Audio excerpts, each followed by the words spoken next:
नमस्कार दोस्तों। राजा कृष्णदेव राय के दरबार में तेनालीराम नाम के मंत्री थे जो बड़े ही कुशल और समझदार थे।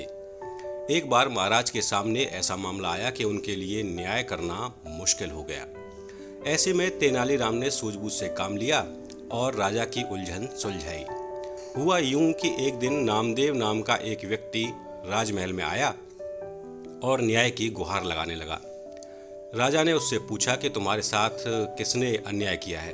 तो नामदेव ने पूरी बात बताई।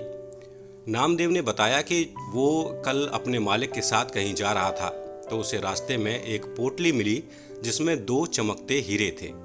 मैंने हीरे देखकर कहा कि मालिक, इन हीरों पर राज्य का अधिकार है, इसलिए इन्हें राजकोष में जमा करा देते हैं। ये बात सुनकर मालिक भड़क गया और बोला कि हीरे मिलने की बात किसी को बताने की ज़रूरत नहीं है, इनमें से एक मैं रख लूँगा और एक तू रख लेना। ये बात सुनकर मेरे दिल में लालच आ गया और मैं अपने मालिक के साथ उनकी हवेली लौट आया।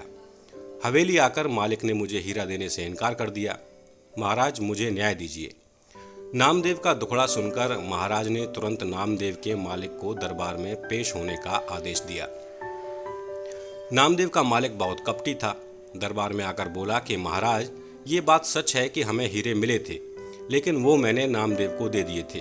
मैंने नामदेव को आदेश दिया था कि इन हीरों को राजकोष में जमा करा देना। नामदेव के मन में लालच है, इसलिए वह झूठी कहानियां बना रहा है। महाराज बोले कि इसका क्या सबूत है कि तुम सच बोल रहे हो। नामदेव का मालिक बोला कि हुजूर, आप बाकी के नौकरों से पूछ लीजिए, ये सभी वहां मौजूद थे।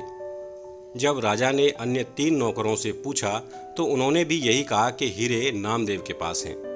अब राजा बड़ी दुविधा में फंस गए। उन्होंने सभा खत्म कर दी और कहा कि फैसला कुछ समय बाद सुनाया जाएगा। राजा ने भीतर अपने कमरे में अपने सभी मंत्रियों से सलाह मांगी। किसी ने कहा कि नामदेव ही झूठा है, तो कोई बोला कि नामदेव का मालिक दगाबाज है। राजा ने तेनालीराम की ओर देखा जो अब तक शांत खड़े थे। राजा ने पूछा, तुम्हारा क्या विचार है तेनालीराम?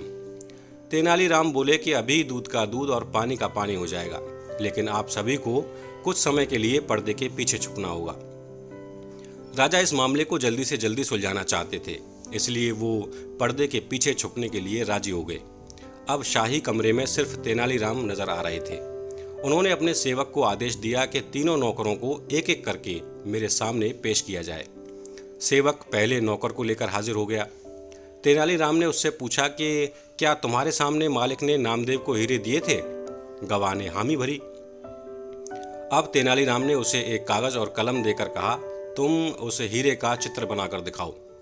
नौकर घबरा गया और बोला, जब मालिक ने नामदेव को हीरे दिए तब वो लाल थैली में थे।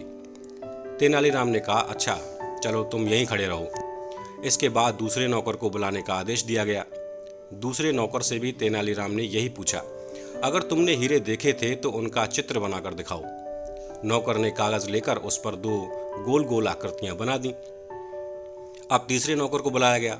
उसने कहा, हीरे भोजपत्र से बने एक लिफाफे में थे, इसलिए मैंने उन्हें नहीं देखा। इतने में महाराज और बाकी मंत्री पर्दे से बाहर निकलकर आ गए। उन्हें देखकर तीनों नौकर घबरा गए और समझ गए कि अलग अलग जवाब देने से उनका झूठ पकड़ा जा चुका है। वो राजा के पैरों में गिर पड़े और बोले कि उनका कोई कसूर नहीं है, बल्कि मालिक ने ही उन्हें झूठ बोलने को कहा था, नहीं तो जान से मारने की धमकी दी थी। गवाहों की बात सुनकर महाराज ने सैनिकों को आदेश दिया कि इनके मालिक के घर की तलाशी ली जाए।